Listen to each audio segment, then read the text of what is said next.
Welcome back मुलांनो. एक अतिशय इंटरेस्टिंग फॅक्ट, एक अतिशय वेगळा इंटरेस्टिंग आणि सुंदर मुद्दा. मुलांनो, कुणाच्या नशिबात काय लिहिलेलं असतं तर कुणाच्या नशिबात काय लिहिलेलं असतं. एकदम इंटरेस्टिंग गोष्ट. हे समोर जे तुम्हाला या आजोबांचा जो फोटो दिसतोय बघा, तुम्ही वाचला असेलच कदाचित.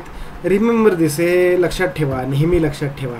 हे जे काका समोर दिसतं, हे जे आजोबा आपल्याला समोर दिसत आहेत, त्यांचं नाव आहे श्याम शरण नेगी फ्रॉम हिमाचल प्रदेश. भारतामध्ये एक छोटंसं राज्य आहे हिमाचल प्रदेश, तिथले हे रहिवासी होते. Was the first voter of India. भारतामध्ये भारत स्वतंत्र झाल्यानंतर, ब्रिटिश रूलमधून भारत स्वतंत्र झाल्यानंतर जे जनरल इलेक्शन झाले, किती साली? 1951 साली इलेक्शन. आता हा एक मुद्दा तुम्ही लक्षात घ्या. 1947ला आपल्याला इंडिपेंडन्स मिळाला. 51मध्ये पहिले इलेक्शन झाले. म्हणजे जे मधले 3-4 वर्ष होते ते असंच गव्हर्नमेंट तिथं चाललं. ठीक आहे. The first voter of India, त्यावेळी ह्या देशाचे पहिले वोट केलेले व्यक्ती म्हणून यांना तो सन्मान मिळाला वोट करायचा.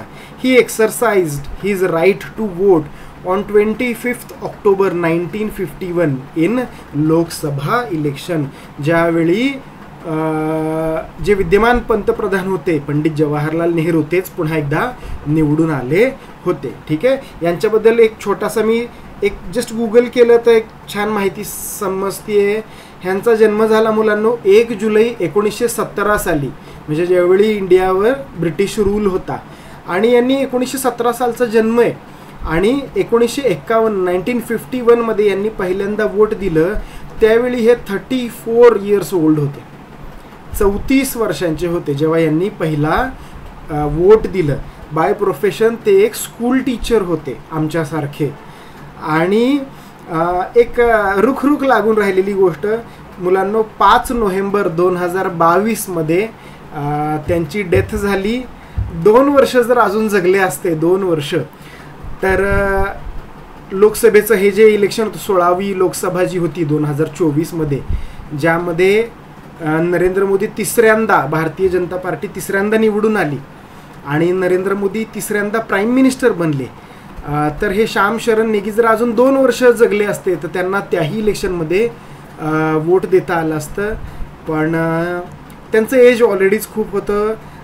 बघा काय तारीख आहे, 5 नोव्हेंबर 2022 जेव्हा त्यांचा मृत्यू झाला, जेव्हा त्यांचं निधन झालं, त्यावेळी त्यांचं एज होतं 105 वर्ष. 105 वर्ष. कितनी लंबी उमर मिली उनको, राईट.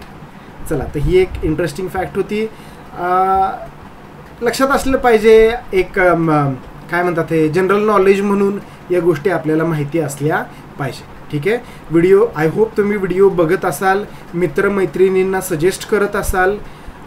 चॅनलला सबस्क्राईब करा, सगळ्यांना कळवा. आणि तुम्हाला जे काही शंका असतील, तुमचे काही प्रश्न असतील, ते तुम्ही मला कमेंटमध्ये विचारायचे आहेत.